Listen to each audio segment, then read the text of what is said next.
Welcome to the Enlightened Misfits podcast, the space for entrepreneurs on a quest for unwavering certainty and purpose.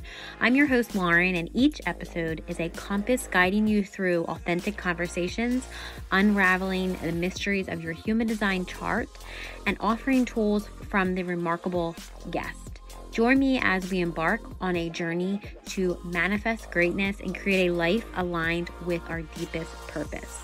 This is the space where misfits find their enlightenment. Welcome to the Enlightened Misfits podcast. Welcome back to the Enlightened Misfits podcast. I am your host, Lauren. In today's episode, I have Rachel. She is a professional and licensed massage therapist. Welcome, Rachel. I'm so excited for this conversation. So can you share with us on how your journey as a licensed massage therapist led you to adding additional modalities for holistic health to your clients, both locally and now virtually? Yes, thank you for inviting me and having this time with you. My journey as a massage therapist, professional and licensed, has been remarkable. I started doing it when I was like a little child, and I was told that I had a gift for it naturally. So ever since then, probably like 3 or 4 years of age, I I just was told that like that's gonna be it for me. So I started to just like continue on with that. And a lot of the different modalities was really fun too because massage is very repetition. It's the same thing. It's the same thing, but people have different like body types and different pain, and that's what you have to really manage and kind of like accommodate to them. More to say, but the modalities are really fun to use too because it actually helps us work smarter versus harder, and it allows you to feel the relief smarter versus harder. It's a lot less pain for you. Why I'm opening it up to virtual appointments is to bring body consciousness not just to people that are active in receiving massages, but also people who are wanting to receive therapy that do not want that natural touch. And that's okay. I'm not gonna like judge anybody for it. We all have our different energy fields and things that we are going through. And massage is supposed to be a very like trusting type of thing. So we just want to be able to bring you therapy in the ways that you deserve because you do deserve relief. I love that. And until you said that about, the massage therapist part and like touch and like trust and all that stuff, I took myself back to I used to love getting massages, and I never really connected those two together until recently. Back in August, my one of my friends that I've always like connected virtually with, I never physically met her in person, and she tried to hug me and I hugged her, but I guess my energy, she was very intuitive too. She was like, "You did not want to hug." And I was like, "But I hugged you." And then I was like, "Okay, I can't really, I have to say, I don't really like to be touched." And so when you had said that, I thought to myself, "Oh, I have a experience that happened to me too." But then I never really understood it. And then, coming back to like protecting my energy, making sure nobody comes into my energy, because I really feel like people don't realize, I said this like before we got on to record, like people don't realize the energy that they put out. And, not, and sometimes you have to trust that energy. And if somebody's trying to give you a hug, who knows what type of energy is attached to them that now they're just giving to you. So I really like that you are starting to do this virtually, because I feel like it's going to benefit like collectively, like just, you can serve so many more people than just one-on-one. Because I mean, for you, that's, I'm sure, very, very draining. You only can do so many clients a day, right? But virtually you might be able to do more. So I love that. And you can, serve more that way too.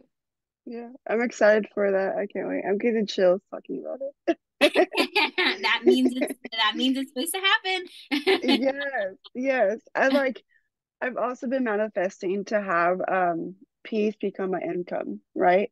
And Yeah, so bringing massage services, not just to me, but virtually, that's bringing more peace, and right. that's a win for them. That's a win for me.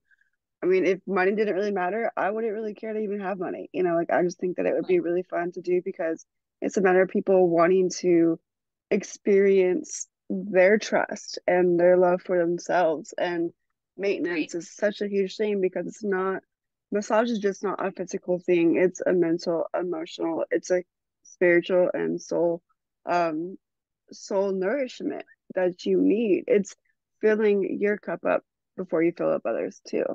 And I think that like having me being able to teach more than one person at a time within the hour or the hour and a half, um, it will really be mind blowing to them and be very impactful to their life to coordinate peace daily.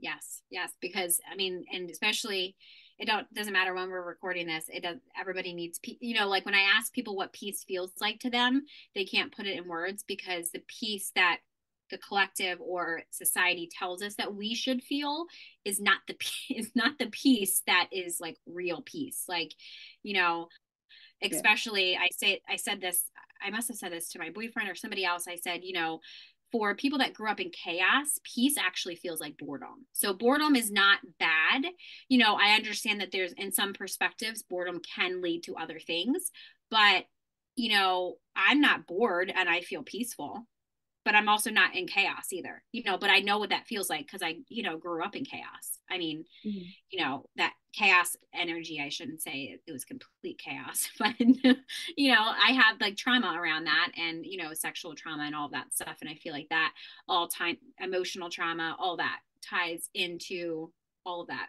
And now that I can like actually be a there could be a peaceful moment in my life every single day. I'm not saying that my whole life is peaceful, but Yeah. you know, I can find that peace in every single, even if it is a chaotic moment or a conflicted moment that I'm dealing with, I always can look at, yeah, like a different perspective and be like the observer of what's going on here versus it affecting my own personal energy. So I love that you would be teaching that because I feel like collectively it's very, very important, especially now with this chaotic, literally chaotic energy.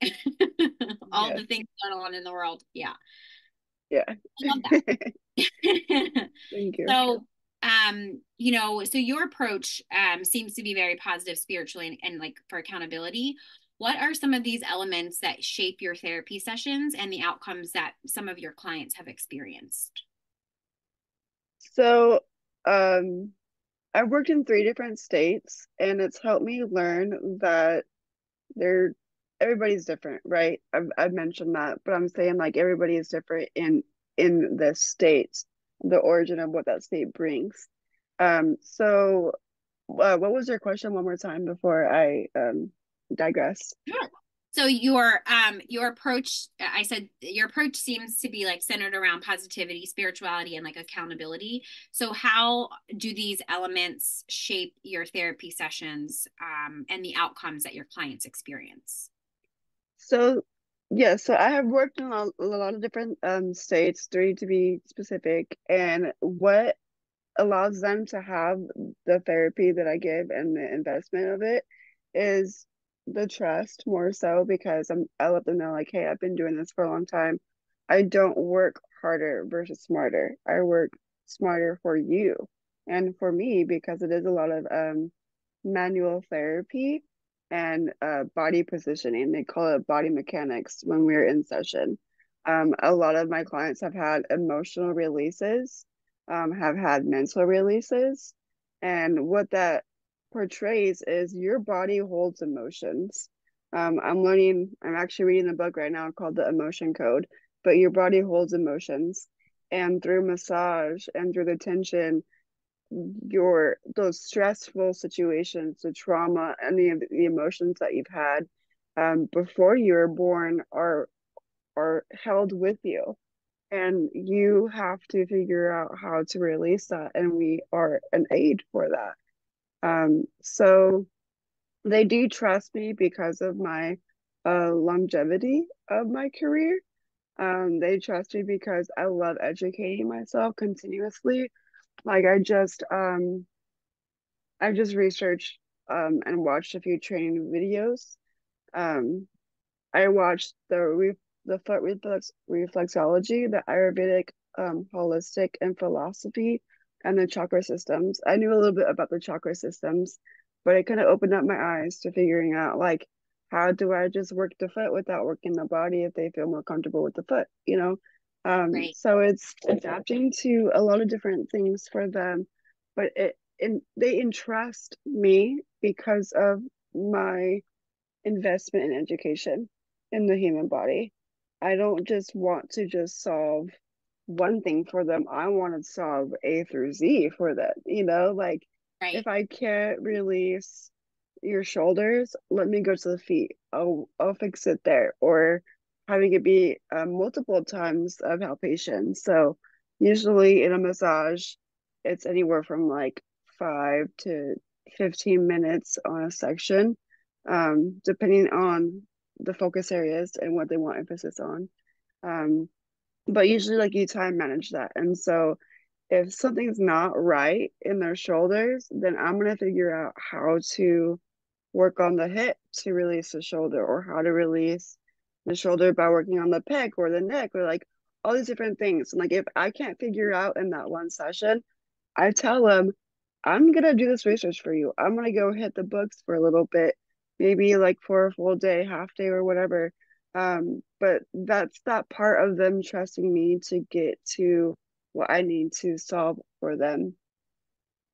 I love that. And I love that I kind of got into I think I forget. I don't know if it was a client that was asking me this, and I don't know anything about massage therapy, so I'm asking for myself too, and anybody else that's listening. But I Yeah. didn't realize that your feet. I mean, it makes sense because I'm really in tuned with doing energy work and the chakras and all that stuff. But the root is the main like is our that chakra is from like zero holds like from like your age zero life to seven, so it's like everything that happened in that times period, that is where that energy is stored. Same thing with like every single chakra, right?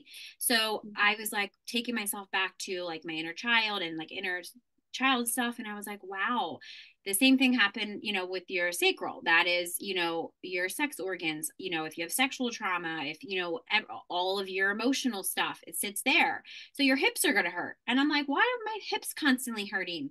And then you had literally just said about my shoulders, and the other day I felt like, oh, I just slept wrong, but my hips were hurting again, and then my shoulders started hurting. So when you had just said that, I was like, oh, duh, that's why obviously if I were to get a massage to release something, something would be released, right? So I Yeah. love that you just said that, because I feel like women in general, they just always hold, most of us, I would say, and correct me if I'm wrong, hold our emotions in our hips, or something along those lines, which is why I decided to become a yoga instructor, because yoga had, like is what healed a lot of my sexual trauma, of course, as much as I could, and, Yeah. stretching every day. And then, I thought to myself, oh, I haven't been doing yoga in the morning anymore. Like it was like a couple days of like me not doing yoga every single morning. Well, that's why my Hmm. hips hurt, So it's like just having that awareness, that conscious awareness of like, this is what helps me. I feel like really makes, I mean, it makes a difference for me. And I'm sure people listening definitely would say, okay, I need to go get a massage if it's from you or working with you, virtually, or, something like that. I feel like that information definitely could really help.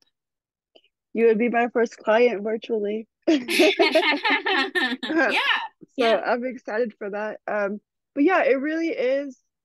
So you were talking about how like the hips and the shoulders are connected. Mhm. That's all about like kinetic chains, and that's another like I don't know if it's like an actual modality. I think it's just more information. Um, the more you are in your career, from beginning to intermediate to advanced, or even expert level. But I read this book. I don't know exactly what the title is because I'm still trying to find it because actually got me caught on into kinetic chains. And I love working kinetic chains. What that refers to is diagonal lines in your body. Anywhere from your feet to your head, there's one whole line that's connected there.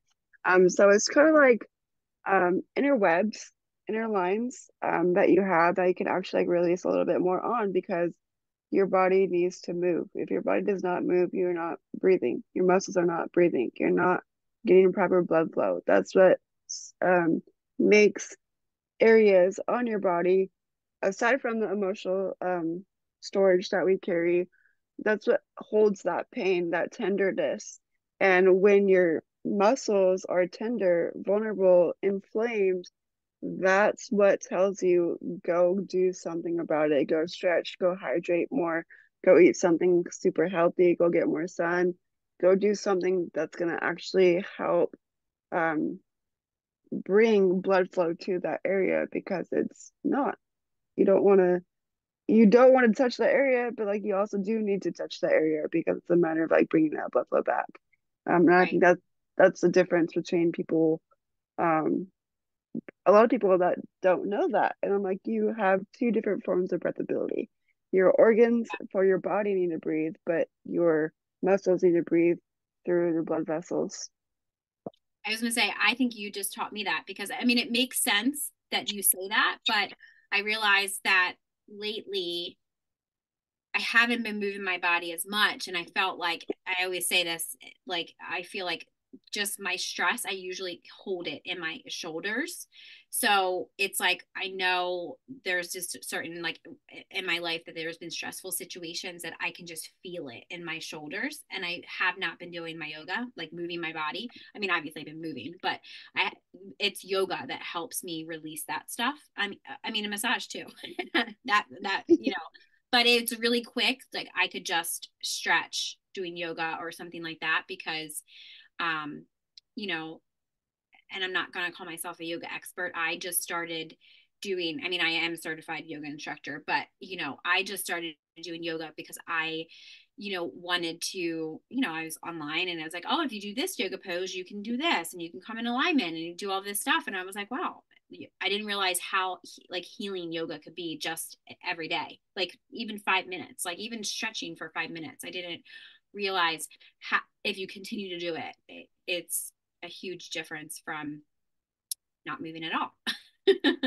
So it makes a Yes, lot of sense that your muscles have to breathe. And if they're not breathing or you're not nurturing them, then, just like, you're going to tense up. And just like if you were stop breathing, what would nothing, things would die. You would die, that kind of thing. right. So, like, you wouldn't be here. Also, For real. I'm literally. happy to teach you that. Yeah. I mean, I guess that was just a more blunt way of saying what you were saying. Yes. So, your passion being, to help communities find peace. Can you share some stories or examples, like through maybe your energy, your therapy sessions that have positively impact maybe groups or even individuals? Um, yes, I think it's if anything, it's just more like how resourceful I am. Like if I don't know something, I want to go learn that. I want to go um invest that time. And it doesn't have to just be like 20 minutes. It could be a whole research project for like weeks on end, you know? It just like really depends on how big it is. Like for it to be like, oh, how should I release this muscle if I can't do it this way? Because we do get up in different sizes. Um, because we do deal with different sizes and such. The impact that I feel like I bring to people's life is teaching them how to be resourceful. Like in sessions, they kind of really vent to me more than anything. I think of people think of us as like the talking therapist, even though we didn't go through psychology. But that's okay too, because that just tells that's another indication that they trust us, mentally and emotionally, aside from a physical trust. Um, so I think that like this question really did like grab me in such a way. I'm trying to figure out the words to say. I'm trying to think of all the different examples. Oh. It's a good question. Great question. Thank you for asking. Um, I feel like it's also like, okay, so what I impact on my clients is to be resourceful, to kind of like innate peace or control to have more peace in your life. And also, I'm a very philosophical person. So I am very positive, as you mentioned. And I think that like bringing certain perspectives to them is helpful, you know. Like I'm trying to be more frugal and some kind of like teaching some of my clients to be more frugal as I'm going through my own chapters of my life. Yep. Especially because when they start talking to me and becoming that's them trying to build that personal relationship with me. And I give energy that is given back to me. Like I like to return that. Mhm. Um, so there's some people like as we're going through inflation now, I've learned that you can actually make garlic powder from the garlic shells and the Oh, egg powder from the eggshells. And so that's a resourceful thing for me to learn that I can teach to other people too. Um, right, because it's also a matter of like what can sustain you now, like yeah, like right, if you have a garden, um you can plant seeds and such, but you're not going to see that grow until a week's time. But right, you being resourceful now is going to sustain you to build that garden much more proudly. You're going to have a lot more intelligence because you've experienced um, trial and error already through like the small things. And that's going to be something that's going to allow people to open their mind just as much as they open their hearts, just as much as they're opening their body to me, for me to relieve them, for me to relax them, whatever it may be, you know what I mean? But it has a lot of um intention to build your perspective and how you experience your own personal things for your perspective to even be more stable. Sometimes that deals with our mental health. Like your perception is everything is what I'm really trying to get at. And I think yeah. that's I was like what I gonna kind of say, like teach. yeah, yeah. I Yeah. was gonna say, yeah, yeah. It seems like you're trying to say that, yeah, like you said, your perception and your point of view is everything. Um, because, and speaking about that, I personally did not even realize that that was all intertwined with massage, like therapy. Now, you're the first massage therapist I interviewed, but I just I didn't realize that. I didn't know it was that deep. It was more of like the things that you don't know that people do. Even if like getting my, because when I worked my career, I was a high risk OB ultrasound tech. So I use my body every single day with the 10 clients, patients, the 10 patients that I did. And I worked, call, I worked, Monday through Friday. So my shoulders, like I remember my shoulders. I think that's where some like of the trauma comes from, because I remember my shoulders like not being able to move my shoulder on Friday. I had to go get cupping. I had to do all of this stuff, especially like ergonomics, and they teach you all that in school. But sometimes you forget about that when you're doing like the job. So it's like I had a massage therapist that I went to every single week that did cupping, and she would she started to tell me all of this, and I was like, I wonder if mine is. And I since stopped going to her, but I just realized that when you were saying this, she was trying to teach me about my body and how I was holding on to stuff. Like she would ask me about my childhood and ask me different stuff. I'm like, why is she asking me this stuff? Like, why? How do you know any of this stuff? Like. But now that you say that, I'm like, wow, it was my perspective being so, not that it wasn't, I think I was just so unaware. Like it was just, at that point, I was just so unaware, going through my own issues and, going through, an abusive relationship and all that stuff that I didn't want to really explore that. So when you say, especially, somebody's perspective and you're able to help them with that, I think that's huge because people don't want help with their perspective.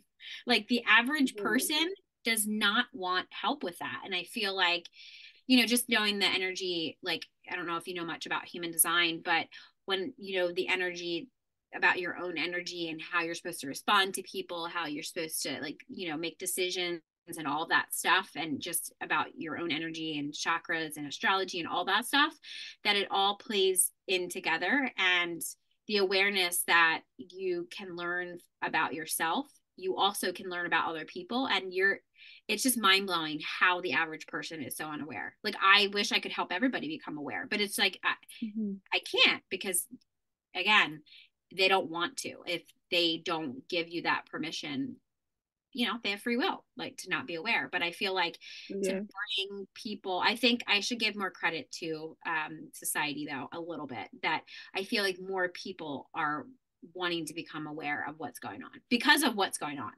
so they want Yeah. to do that. So, but when I talk to other people, other spiritual people, other, energy healers, people that, serve other people, they agree. They're like, no, Lauren, the average person just does not care. Like, they just don't care. And I'm Yeah. like, yeah, but there's people that do care. And they're like, but that's not the average person, So it's like, okay. All right. Yes. Yes. And like I don't mean to like be an example. I don't like to gossip as much.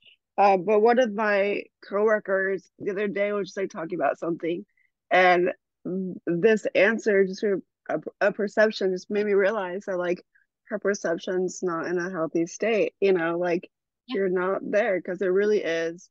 Your mind is so powerful. Like Yeah.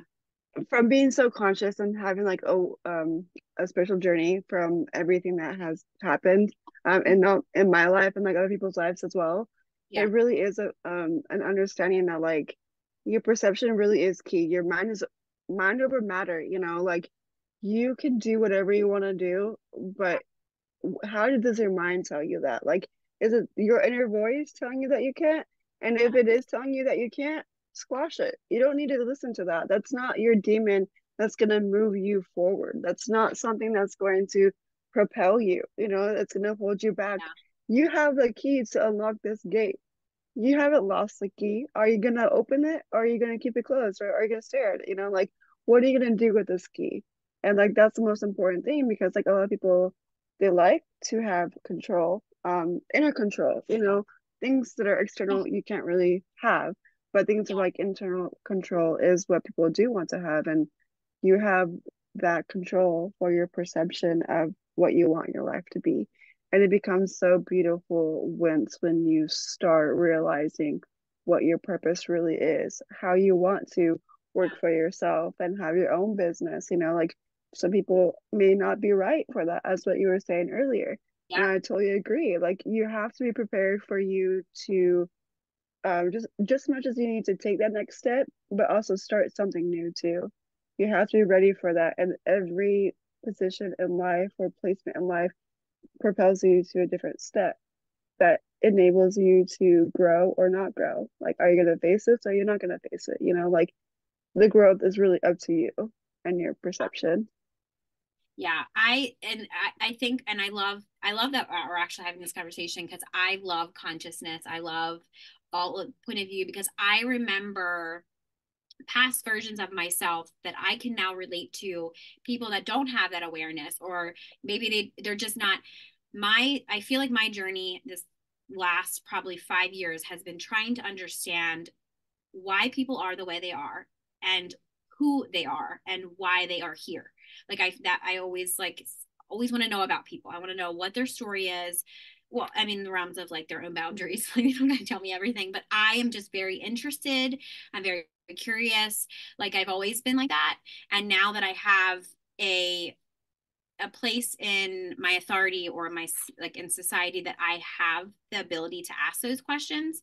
I mean, I haven't always been like this. People, always are like, oh, well, you have this or you have that. It's just like, I always tell people, don't look at my social media and think that I'm some popular chick. Like, I don't have millions of followers. I'm not going to sit here and tell you I have millions of clients, hundreds of clients, like, I'm not that person. I just am very authentic, when it comes to, I'm just going to tell you where I'm at. And the same thing with my clients. I actually just had this conversation with one of them. I speak on my podcast. I speak very authentic. I tell the guests, or I tell my story, or, and it's like, it's part of me, like my ego part of me is like, don't tell them that. Don't tell them that it's not safe. Or, like you said about, how does your mind speak to you, right? Right? Like how does your, and it's more about like, um for me, I'm going through the shamanic journey right now. So it's interesting because I realized I always gave my ego this bad, I hated my ego. I didn't want to be, like I didn't want my ego. And, I just wanted my higher self. And it's like, you can't have that. You, you need your ego too. And then I Yeah. became friends with my ego and I had to understand it. And I needed to figure out why I didn't like my ego or I hated, because at one point in my life, I hated myself. So, you know, I realized, well, I can't do that. So I have to do this, that kind of thing. And I realized through this shamanic journey that it's not my ego that's the problem. It's my unhealed parts that I wasn't aware of, like my trauma, my unhealed wounds and stuff that's from past lives and stuff that's ancestral and stuff that's generational. And it's like people are, all of that stuff. And I was like, wow, this is even a deeper level of healing. Hmm. And then there's some parts in weeks that I went through and still go through now, because this is, the shamanic journey is a long lifetime journey. So it's not like it just stops, I Yeah. don't magically feel like a superhuman, that's not what it is, even though there's some parts of it, some weeks I'm like, okay, I don't, why am I doing this? Why did I decide to do this? But, Yeah. for me early on, it was I was pushed to my purpose very quickly. And it was, and not that I'm going to relate astrology or any of my zodiac signs to, you know, what I'm talking about, but me being like, an Aquarius, we don't like change and we're very stubborn and it's like we're very good at just shutting off our emotions, right? Like it's like that's the characteristics normally of an Aquarius. So, Yep. and we're people that don't need a lot of people around us and we just like to be alone. And it's like I love people and I love humanity, but I don't like anybody. Like that's kind of how it is.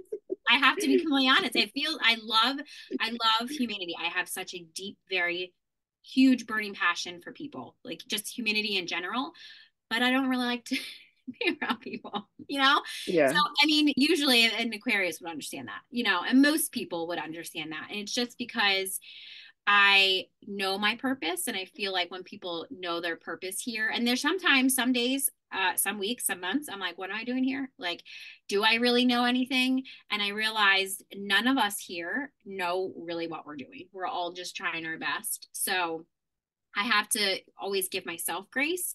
And in those moments of like when you were talking about your coworker, I always tell myself I need to just give them grace because I guarantee you they are not even aware of what they're even saying, doing, or acting.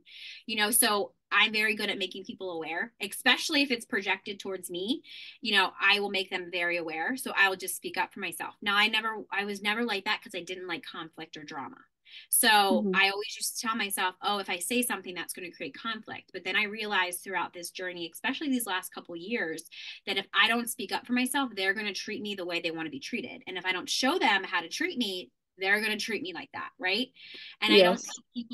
I don't think people realize that. And I took, a lot of shame and guilt and, resentment for that. And then I realized I was constantly back in this rabbit hole of feeling like I hate everybody again.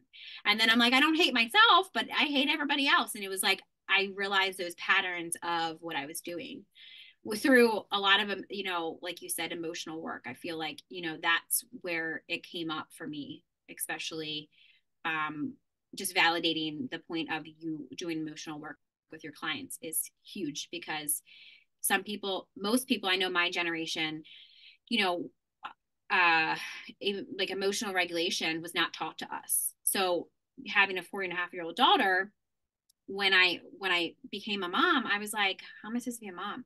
You know, understanding, you know, my mom was emotionally unavailable. My dad was emotionally unavailable. So how am I going to change that generational trauma to now be emotionally available for my daughter? But I actually first had to be emotionally available, so for Hmm. myself. And then I could do that. And I feel like now there's tons of resources and tons of like help out there, which I love that because I didn't know what I was doing. Like I didn't know how to not.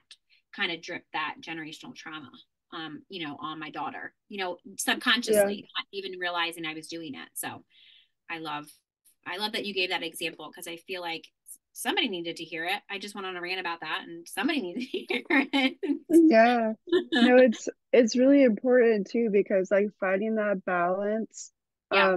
not for your personal but also for parenting, and like when you do bring in a child, like this is a innocent gift that you have to like reteach, and like I'm also in the process of like breaking generational patterns and family curses and such. Yeah. So I Yeah. exactly know what you mean too by that. Yeah.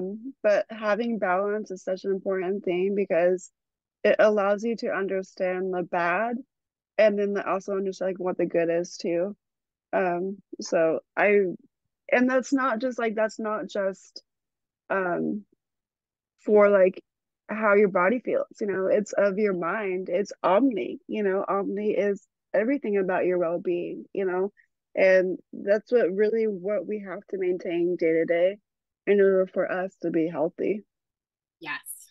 And as soon as you get stuck in this loop of, I don't know what's going on, your body, and like you can feel it. I feel like and you'll have to tell me about this if your clients, maybe they give you this feedback or maybe you can even ask them, but do they feel it in their body first, or do they tell, or even if they tell you this, do they feel it in their mind?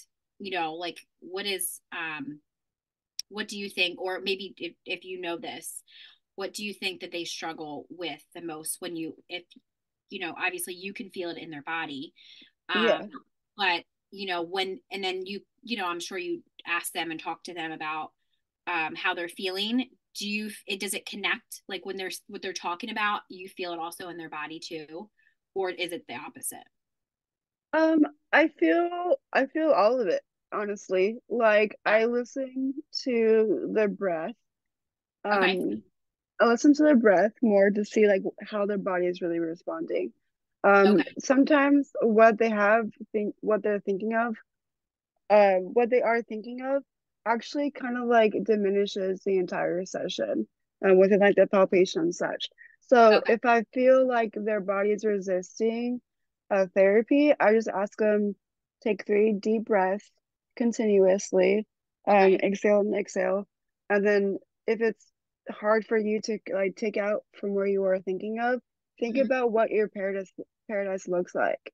What do you want like your life to look like? And I feel like once when I bring that, I don't do it to a lot every patient, but I do it to the ones that are a little bit more like stubborn, hard-headed, like I need to feel this. So I'm Yeah. like, just relax, like you're here to lay down, you're here to relax, like no stress is gonna happen to you right now in this moment. Like be present. So I feel like their body listens to me first, Okay. but depending on how they are with their mind might react after or before, depending on how present they really are. And Yeah. then their emotions are just always more mutualized, I feel like, with me. Because I can tell through the body, like, hey, you have some tension right here. Like, what do you do? Like, what do you do to yourself? Tell me, please. Yeah, I was just always, it was a question that I always was just very curious about, and literally it just popped in my mind to ask you because I was curious for myself, and I know a lot of people listening would also be curious because, like I said before, I didn't realize how connected it all was, and I was thinking to myself, well, wait a second, if your body, like you said, could respond first, obviously your mind could try to take over, and then you have to add in these emotions, too. So it's Mhm. like, what, I didn't know if maybe if you could calm their body down, then maybe their mind calm down, or vice versa. Or I was just curious of, you know, So that's thank you for asking that question too, because I've never really been asked that question now that I realize it. And I loved it because it's a matter of like when I start my sessions, I like to rock the body. I like to rock to see okay, how how the body tells me. Like it gives me feedback. It's like, okay, like if you have full mobility in the rocking, then you're flexible in that area. You have breathability in that area. But if you're a little bit stubborn and you move like just slightly, okay, I need to focus on this area aside from what you already told me. And if I have people that are just not wanting to be in the moment at all, Mhm. that's when I go to the feet. And when I learned about the foot reflexology, they have layers and layers of fascia, and that's how the feet are so reflexive and are so reflexive to the body, hands, feet, and ears. And the feet actually has a map of the entire body that it has an entire map of the body that you can actually like work on too, for anywhere from 5 to 30 minutes, depending on the session that you have. But if you work on the feet first with most people, you're not gonna have to, their body's not gonna resist you. Their mental is not gonna resist you. Their emotions are not gonna resist you because that's them fully entrusting you by working on the feet because you have everything in the body in the feet. And I think that's like so remarkable. Yeah. Now me just learning this, I'm like, dang, like let me, You go get a foot massage. yeah, yeah, exactly. I'm like, your whole body feels that. And I love that it's like a unity type of thing because Yeah. it's not like piece by piece that like most massage therapists in their beginning careers. They go piece by piece. Oh, let me get your arm, let me get your back. If you work collectively in unity, you don't have those missing gaps. You don't have those like, okay, are they gonna do my arm? Because they already did your arm. Are they gonna do my back? Like, are they gonna focus on things that I need to be focused on, you know? Yeah. So it's performance based for the massage therapist to know that. And I do wish that a lot of therapists can be taught that. It just Yeah. I happens on think their that that is journey huge. more than. I think that that is huge, and it makes sense of when you said the feet because, I mean, I've seen those feet pictures, and it's like sometimes I'll be like push here, and it's like my belly hurts or whatever. So like I have no idea what I'm doing, but I noticed, and the only reason why I noticed is because I broke both my ankles. What was it, a couple years ago now? It was when literally when I first started my journey of all of this, and I thought, I'm going to resist. I'm going to keep running away from my life. I'm going to keep doing all this stuff. I'm going to keep, this. I'm going to keep doing the things I know I shouldn't be doing. And the universe was like, nope, you are not moving. And I broke both my ankles and tore both my ligaments in my foot. Mhm. So of course I needed to figure out. I then was like, well, what did I do? What did I affect? And I've always really took care of my feet, which makes sense of why people buy really comfortable shoes and they're expensive. And it's like I don't care as long as because I was always on my feet a lot. And I just always took care of my feet. And now I'm like I was the one that would go get pedicures and I would get the most expensive one because I wanted all of it and like the detox and all this stuff. And then when I couldn't walk, I thought to myself, wow, now I had to took like you said, take it from a different perspective of if I would have just listened, this would, like that whole thing, this wouldn't have happened and all that stuff. And Mhm. recently my where I had fractured or I had tore both ligaments has been really painful. And I feel like, it's that scar tissue. And I'm like, now that you're saying about massage the feet and all that stuff. But it's the same area of it's like right on the arch. Do you know what area in the body, like right on the arch affects? On the arch of the foot. Yeah, So like it's like that, my ligament from my big toe to the heel. It's like, where the arch so is, it's all right there. so you actually have I don't have my Maybe? picture with me. Um, 1 second.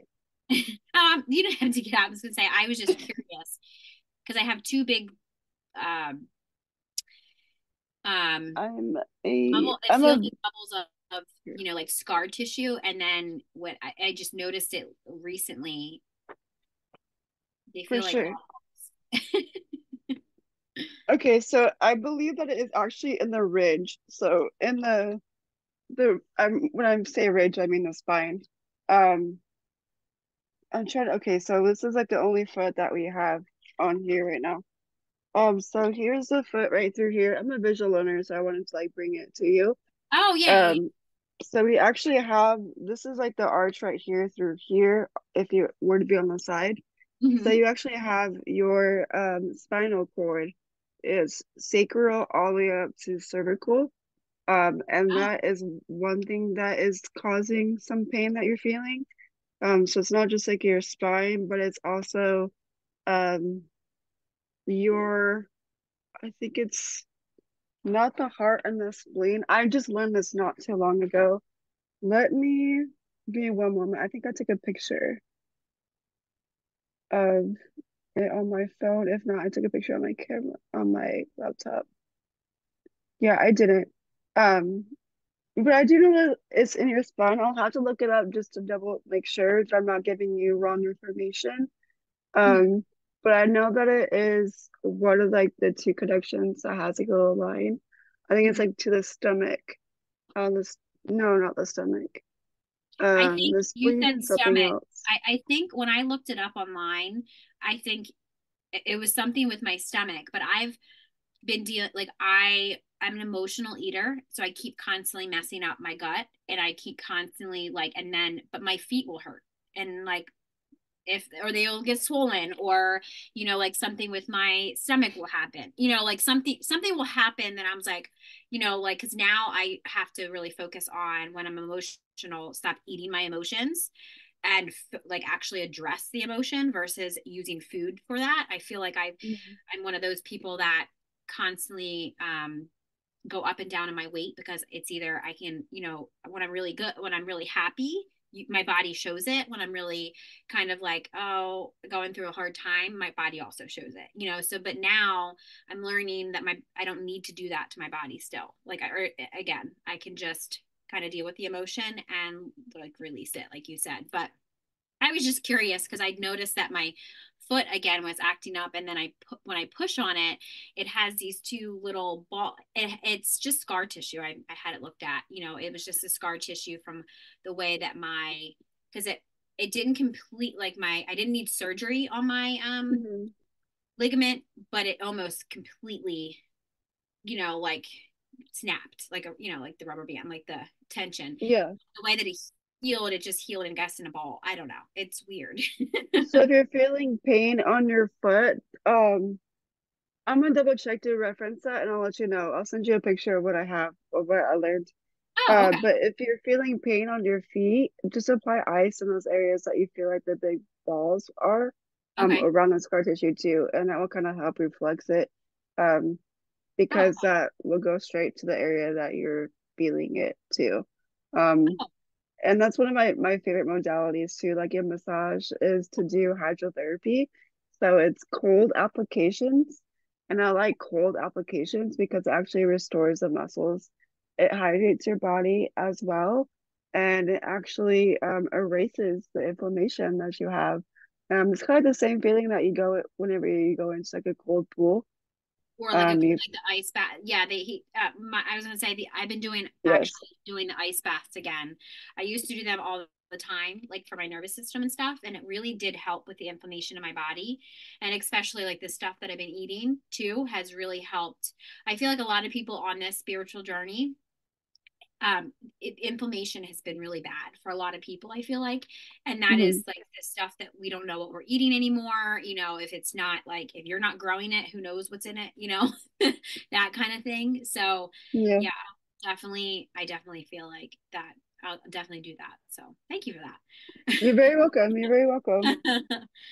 So I'm happy to be here. just wrapping up here, how can the listeners connect with you to learn more about your services, or even if they whatever if they heard something in our conversation today, how can they connect with you to locally or virtually, because there's people that listen all around the world, so maybe somebody's in Texas that can connect with you.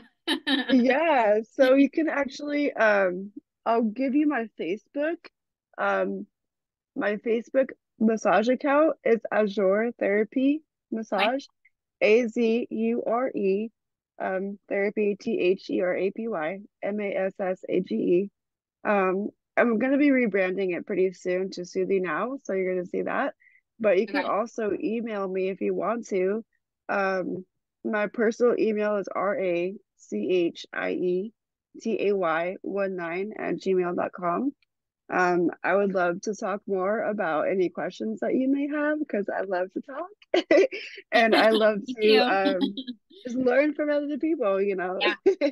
Yeah. Um, so yeah, like if And if you want to be Facebook friends, my username for that is Rachite, Rachietay. Okay. I'll also make sure that all of that, your email, your link to your massage page, Facebook page, and all of your social medias are in the description box. If if they are watching the video on YouTube, I'll make sure both places are there so they can connect with you if they Okay. feel called to. I can send that information to you too to make it easier. Okay. All right. Thank you so much. So, thank you for everybody listening and joining us on today's episode of the On the Enlightened Misfits podcast. If you enjoyed today's episode, don't forget to subscribe. You can leave a review and share with somebody that you feel that will gain knowledge from listening. Stay tuned for more conversations in the future. I hope you have an amazing rest of your week, and I will see you next time.